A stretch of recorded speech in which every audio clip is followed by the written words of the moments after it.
अगर ये संकेत आपको भी मिलते हैं तो भगवान शिव आपकी परीक्षा ले रहे हैं। आपने सुना ही होगा, भगवान शिव जब किसी व्यक्ति विशेष की परीक्षा लेते हैं तो उस व्यक्ति विशेष की संपूर्ण आस्था और निष्ठा को बिल्कुल झंझोड़ देते हैं।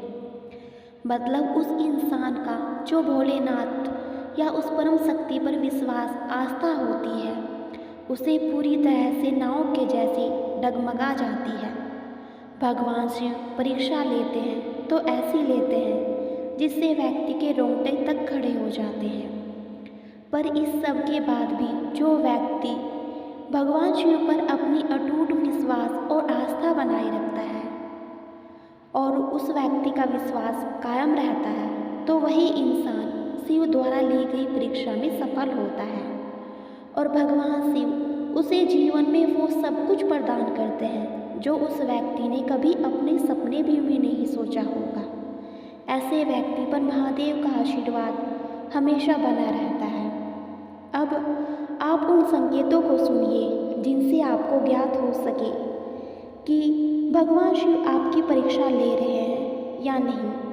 तो पहला संकेत तो यह है कि आपकी ज़िंदगी में समस्याएं और चुनौतियां बढ़ जाती हैं। ज़िंदगी चुनौतियों और समस्याओं से इतनी बढ़ जाती है कि इनका सामना कर पाना आपके लिए बहुत मुश्किल हो जाता है।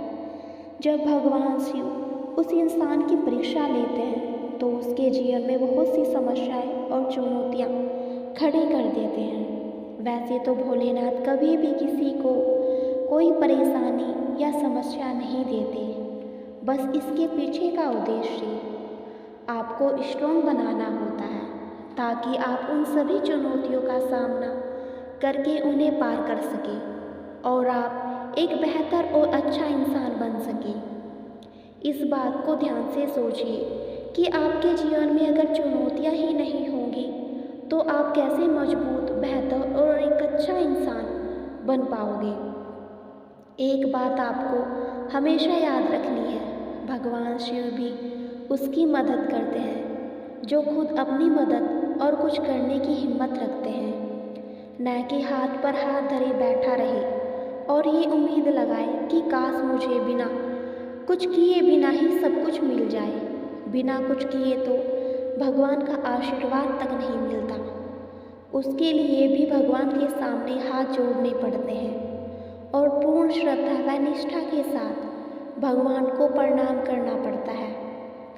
अगर आपकी ज़िंदगी में चुनौतियां हैं तो सब आप समझ जाइए कि आप में कुछ तो खास बात है जो भगवान आपकी परीक्षा ले रहे हैं।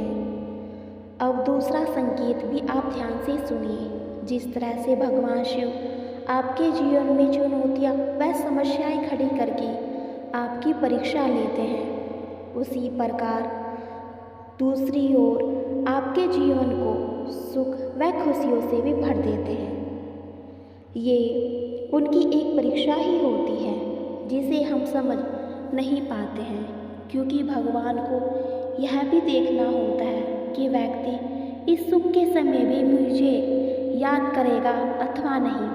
परंतु सबसे दुखद बात तो यह होती है कि जब व्यक्ति का समय बहुत अच्छा चल रहा होता है तो उन्हें भगवान को याद करना तो बहुत दूर की बात है।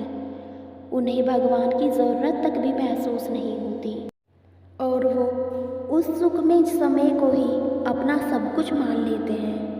भगवान आपके जीवन में सुख व खुशियाँ देकर आपकी परीक्षा लेते हैं कि आप सुख में भी उस परमात्मा को याद करते हो या नहीं, या जब आपका बुरा समय चल रहा होता है बस तभी आपको अपने इष्ट देव की याद आती है। दुख में तो हर कोई भगवान को याद करता है, पर सुख में कहाँ। जो भी व्यक्ति सुख अथवा दुख में भगवान का नाम लेता है वो ही एक सच्चा भक्त होता है और ऐसे प्राणी पर भगवान शिव की कृपा हमेशा बनी रहती है। चाहे उसके जीवन में सुख हो अथवा दुख, शिव हमेशा उसका साथ देते हैं।